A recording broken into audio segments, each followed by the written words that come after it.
Hello everyone, কেমন আছেন সবাই? আশা করি সবাই ভালো আছেন, আমি অনেক ভালো আছি। আর আশা করি আপনারা আরো বেশি ভালো থাকুন, কেননা আমি সুন্দর সুন্দর রেসিপি আপনাদের জন্য নিয়ে আসব আর আপনারা সেটা বাড়িতে তৈরি করবেন। তার জন্য তো অবশ্যই আপনাদের ভালো থাকতে হবে। আমি আজকে নিয়ে এসেছি আপনাদের জন্য দেশি ঘিয়ের রেসিপি। হ্যাঁ, কিভাবে 10 মিনিটে আপনি খুব কম সময়ের মধ্যে এই দেশি ঘিয়ের রেসিপিটা তৈরি করবেন।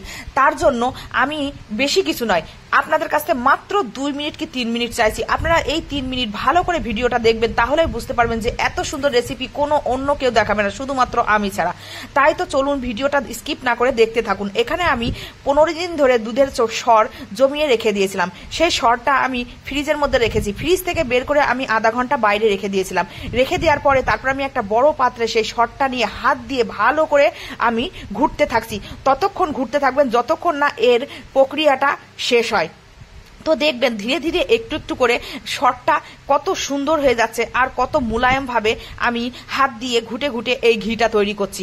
তো ঘিটা তৈরি করার জন্য আপনার কোনো খাটনি নয়, শুধু একটু হাতটা আপনার একটুখানি ঘোরাতে হবে, আর কিছুই নাই। তারপরে ততক্ষণ ঘুরতে থাকবেন যতক্ষণ না একদম মাখনের মতন হয়ে আছে আর এই সর থেকে জল বেরোতে শুরু করে। ততক্ষণ কিন্তু হাতটাকে ঘোরাতেই হবে, ঘোরাতেই হবে। তারপরে ঘোরানোর পরে দেখবেন যে আপনার হাতের মধ্যেই সেই বলটা তৈরি হয়ে যাচ্ছে, মাখনের বলটা তৈরি হয়ে যাচ্ছে। বুঝতেই পারবেন না কিভাবে আপনি মাখনটাকে তৈরি করে ফেললেন। তখন আবার বলবেন যে দিদি কত সুন্দর একটা ভিডিও আমাদের সামনে দেখালো। এই সুন্দর করেই কিন্তু আমরা দেখছেন, আপনারা কিন্তু ভিডিওতেও দেখতে পাচ্ছেন যে কি সুন্দরভাবে এর ধীরে ধীরে পরিবর্তন হচ্ছে। ধীরে ধীরে সর থেকে কি সুন্দরভাবে ক্ষীরের মতন হলো।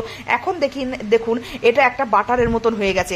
তো এই ভিডিওটা কিন্তু স্কিপ করবেন না, ভিডিওটা কিন্তু দেখতে থাকবেন। ভিডিওটা না দেখলে কিন্তু বুঝতে পারবেন না। তখন আবার বলবেন আমার ঘি তো নষ্ট হয়ে গেল। তাতে তো বাপু আমার কোনো দোষ নেই। দেখুন দেখুন কত সুন্দর বাটার হয়ে গেছে, আর দেখুন কত সুন্দর জলগুলো আলাদা হয়ে যাচ্ছে আর বাটারটা আলাদা হয়ে যাচ্ছে।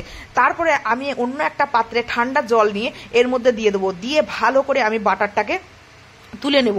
তুলে নিয়ে অন্য পাত্রে আমি 2 থেকে 3 বার এই বাটারটা ধুয়ে নেব। ধুয়ে নেওয়ার পরে গ্যাসের উপরে বসিয়ে ভালো করে ঘি তৈরি করব। দেখবেন এত সুন্দর ঘি, আপনি মার্কেট থেকে যতই কিনে নিয়ে আসুন না কেন, বাড়ির তৈরি ঘিয়ের কিন্তু একটা অসাধারণ টেস্ট হয়। আমরা কিন্তু বাড়িতে অনেক সময় সর খাই না, সেই সরটা কিন্তু আমরা ফেলে দিই, না হলে আমরা নষ্ট করে ফেলি। সেই জন্য বলছি সরটা ফেলে দেবেন না, সরটা কিন্তু রেখে এত সুন্দর ঘি হবে না, আপনারা বুঝতেই পারবেন না যে এই ঘি দিয়ে আপনি গরম গরম রুটি, ফ্রাইড রাইস আর অনেক কিছু, বিরিয়ানি টিরিয়ানি অনেক কিছু তৈরি করতে পারবেন। আপনি বুঝতেই পারবেন যে এত সুন্দর টেস্ট হয়, এত সুন্দর টেস্ট হয়।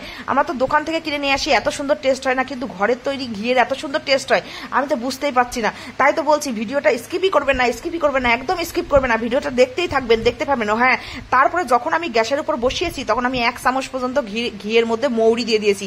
এতে কি হবে, ঘিয়ের যে একটা সুন্দর সেন্ট হবে, সুন্দর একটা কালার হবে এই মেথিটা দেওয়াতে। সেই জন্য বলছি যে অবশ্যই ভিডিওটা দেখুন। ভিডিওটা না দেখলে আপনারা বুঝতেই পারবেন না যে কি হয়ে গেল, কি মিস করলাম। কোনো কিছুই মিস করা যাবে না। কিন্তু দেখুন ধীরে ধীরে ঘিয়ের কালারটা দেখুন, অসাধারণ হয়েছে। ঘিয়ের কালার দেখেই আপনার মনে হবে গরম গরম ভাতের সঙ্গে এই ভাতের মধ্যে ঘি নিয়ে শুকনো লঙ্কা কিংবা কাঁচা লঙ্কা টিপে